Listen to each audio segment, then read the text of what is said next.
Hey, this is Matt. Once again, we're about to have videos of the paid requests. It's time for Ash. Thank you so much for that. And for those interested in requesting any type of videos, feel free to send it either directly to my PayPal or join my Patreon. Both things are down below in the info box. And this is for Star 80, a 1983 film directed by Bob Fosse. And it stars Mariel Hemingway, who would go on to be in films like Superman 4, among other stuff, and Eric Roberts. And I'm a big Eric Roberts fan. I love the film he did, The Ambulance. I think it's a very underrated film. He was in The Specialist. He was in The Expendables, the first one. One of those guys that just, from what I understand, he just loves to work, loves to be a part of movies. That's why he's in so many of these, in my eyes, awful movies nowadays. I think he's admitted that he just loves to work. He loves to work. Now, if you wonder what I'm doing, I'm looking to see. I wanted to check on something, but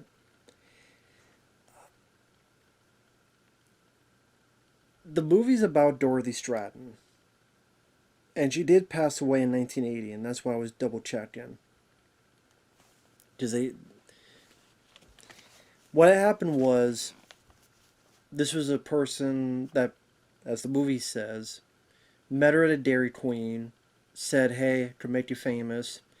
And Mariel Hemingway does bring a good sense of innocence, sweetness, and being naive to Dorothy Stratton. But Mariel Hemingway is a beautiful lady. There's a lot of pictures of her being nude, and my God, one of the most beautiful women. Hell yeah. And you see how it would be captured the attention when her pictures are taken and sent into Playboy. She becomes Playboy of the Year, one of the Playboy bunnies. They go to L.A. They meet Hugh Hefner, played by Cliff Robertson. It was interesting to see Uncle Ben from the Sam Raimi Spider-Man films back here as Hugh Hefner, and it's showing how Eric Roberts, as her boyfriend, later her husband, her manager, is such a creepo, just trying to control her life and really wanting to be a star himself. But as the movie goes on, he notices how she is outgrowing him. She's become more of a star. He's not. He desperately wants to be a star. He definitely wants to be the man. He tries to do businesses. They fail. He's controlling. He's paranoid. Even though he's sleeping with other women, he's mad if she might sleep with one person. And just how he desperately wants to be a star. He definitely wants to be the toast of the town. He wants to be noticed by people like Hugh Hefner. When he meets him, he quotes something that Hugh Hefner said long ago. But as some people say later on, he comes off as a pimp. Sleazy creepo. And Eric Roberts steals the show. Mariel Hemingway is great. Just you buy into her sweetness. The direction, there's some nice style to it, some nice flourish where early on you see him looking at pictures and you have the camera sounds that each time it does it, it adds to a different scene or a different picture. So some nice pieces of editing there. And you realize that he's out of it and he puts his hand up and there's blood on it. So you see that. Then a lot of this is flashback. But as we're watching it, once in a while we get like an interview from someone. But someone is Cliff Robertson as Hugh Hefner talking to someone like they're being interviewed. Or the actress who's playing Dorothy's mother being interviewed and talking. That was a bit weird at first. But I guess, I don't know, like I say, it was a bit weird at first. I was a bit unsure as what they're going with this. But okay, I guess it's sort of mixed with the timeline where the end, the beginning of the movie is pretty much the end of the movie. But at the same time, it's the aftermath with these little interviews. But it's also showing how this all built up to it. I mean, I was expecting a lot more interviews, but there's a decent amount of people trying to like they're talking to someone. We never know who the interviewer is. I guess just to give a bit more insight to what's going on. But Eric Roberts steals the show. And I think it was Roger Ebert that said he was surprised that Eric was not nominated for an Oscar. I agree with Roger Ebert. Eric Roberts, you believed how much of a creepo this guy was. I mean, when it starts in the flashback from 1978 to the dire events that happened. Oh, sorry about that. He's like looking at the mirror. He's like, I'm Paul Snyder. Fuck you. Fuck you all. You rotten. You're not gonna forget about me. And like this is after some loan sharks have messed with them and threatened him, hunt him out the window. And again, he meets this waitress at Dairy Queen. Mary Hemingway is entranced by her beauty. She's naive. She succumbs to his sleazy charms. Has her, takes pictures of her, shows them to someone. We got something here. They take pictures and don't show them to Playboy. They say yes. They just need written permission. And the mom says no. But then Eric forges her name and then able to go over there. Now, granted, you think she would call her mom and her mom would tell her, wait a minute, I never signed anything. What's going on? I never signed anything. I thought you needed my signature. Well, he forged it, and then that would cause some ruckus. So I don't know why that never took place. Just there's a little interview of like the mom crying after finding her daughter has died and oh, what's going on, and I don't know how it got signed. I'm like, yeah, you do. Eric Roberts forged it. So I don't know how that conversation ever came up. Did you think Dorothy Stratton, which she did it in real life, she did a couple films. I think Dalexina was one of them, and again, very beautiful lady, but she was getting very popular because again, Playboy Playmate. She's doing movies, one of the more beautiful women, and then dying tragically way too young. But so this is more on Eric Roberts, his character Paul Snyder's point of view. Where a guy that's just desperate to make it, desperate to be somebody, desperate to be a star. And Eric plays this to a T. Like when the mom tells him, well, it's not your privates being shown and handed out. And Eric's like, well, let's get a camera. I'm willing. And somehow together we could be somebody. And he's trying to mingle at the party, but he's trying too hard. And you see that's kind of separation where Eric is trying to do his own businesses. They're failing. While Dorothy's getting... Hugh Hefner likes her, but doesn't really like the guy. He thinks you two shouldn't be married because he prefers it if the Playboy bunnies are single. She's in the films. They had to make up the titles of the films. So here's Wednesday's Child. I don't know what the real film she did in place of it, but it's like I guess they couldn't use some of the aspects of reality. Like they couldn't use the real movie titles. I don't know why. Also, later on, there's a director she gets involved with who treats her well. I guess in reality that was Peter Bogdanovich, the guy who made the film Targets with Boris Karloff, which was a good one. But he said, I don't want my name in there. And also, if I think whoever you have portraying the facsimile of me, if it's bad, I'm going to sue you. He's like, I don't want you to make this film because you don't know the whole story. Which I'm sure was true. But again, this is less a Dorothy Stratton movie and more of a Eric Roberts, Paul Snyder, his character's movie. I keep repeating just how creepy and just how sleazy Eric Roberts' character is. where like this is before Dorothy has done nothing wrong. Mary Emily's done nothing wrong, and it's like, yeah, you doing this, you doing that. Yeah, Hugh Hefner's really nice to you. These directors are really nice to you. You did all these jobs, they're nice to you. Yeah, the whole fucking world is wonderful to you, isn't it?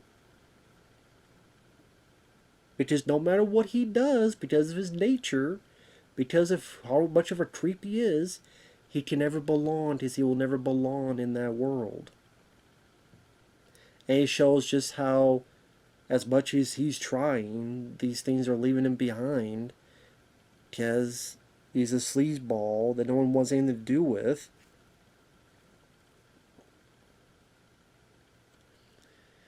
And it shows just how hypocritical the guy is because he's mad that Dorothy might be with his director, but he's off with women left and right, and she knows that too.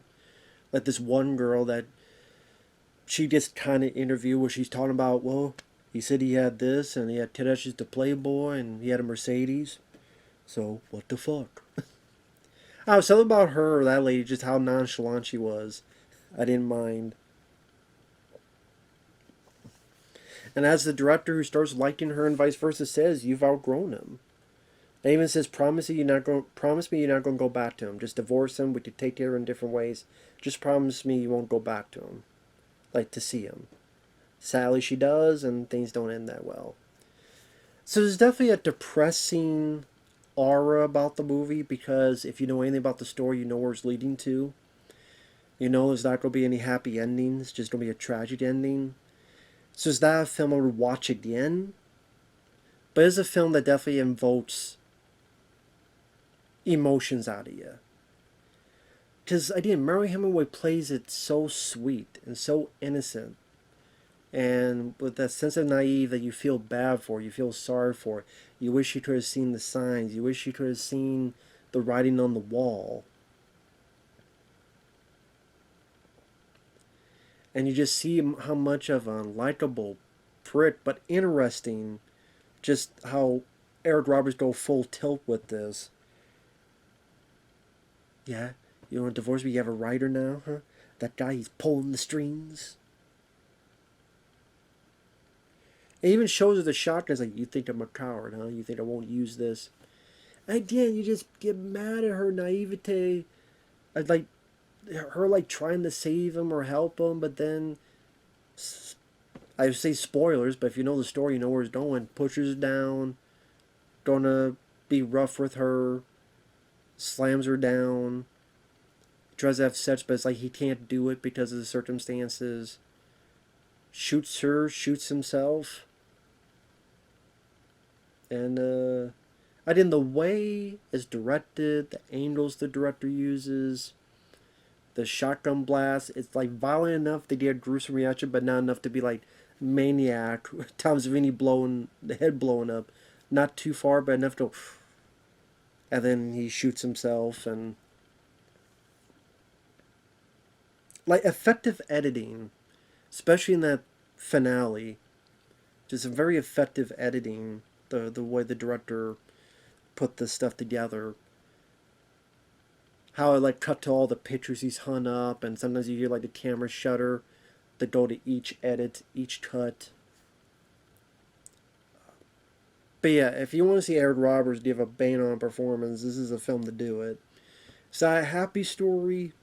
It's a tragic story. I don't know how much you really know or learn about Dorothy Stratton as a person, other than she seemed like a very sweet lady. But again, like the directors intended, this is more about.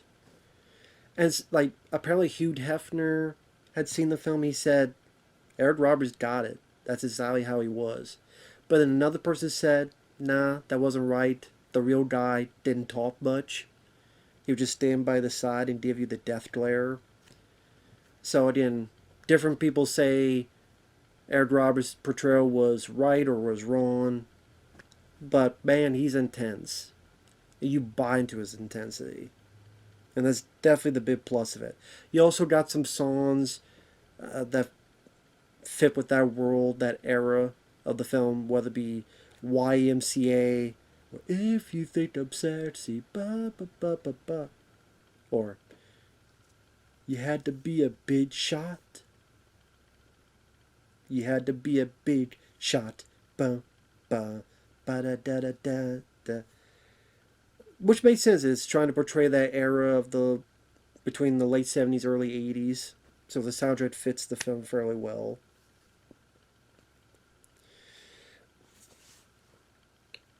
I mean, like I said, the people being interviewed, I thought was it just caught me off guard because I'm like, okay, is this going to be like a fate docudrama or like a fate documentary where it's like, but it's not. But it's like, okay, we're watching the film, but we have people being interviewed like it's a documentary, but it's them as a team. So it would just be a weird thing to put in. I guess it's not usual, so it makes it interesting, but at the same time, it's like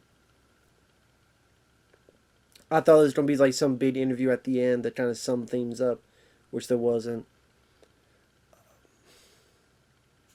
What? God, there was something else I was gonna say. I forgot it. But God, don't you hate that when you like sum the tip of your tongue, and it's like I had the thought.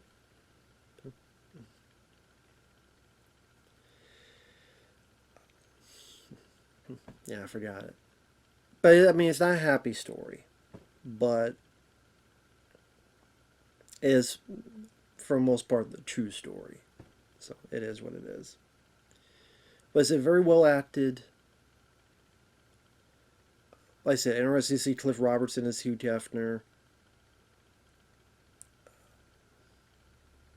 I think David Clennon from John Carpenter's Thing. I think he's in this as a guy who kind of friendly with Eric Roberts later on, like friends with him, and then didn't know.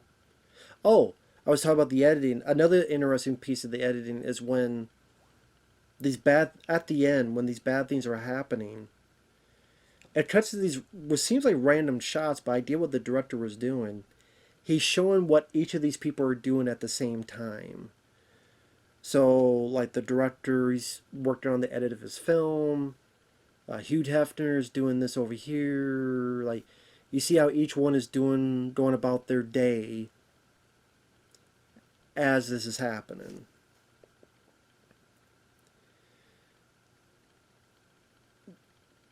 Yeah, that was interesting. Okay, like I said, I think there's some decent direction in this. It goes back to Eric Roberts. He just kept me intrigued to see what kind of performance he would give next. And he just bought just how creepy this guy was, and definitely effective. So, but yeah, I repeated that like 10 times. With that said, it's a pretty decent film. Just not a happy-go-lucky film. It was never meant to be. Thanks for watching. Take care, and we'll see you guys later. Bye bye.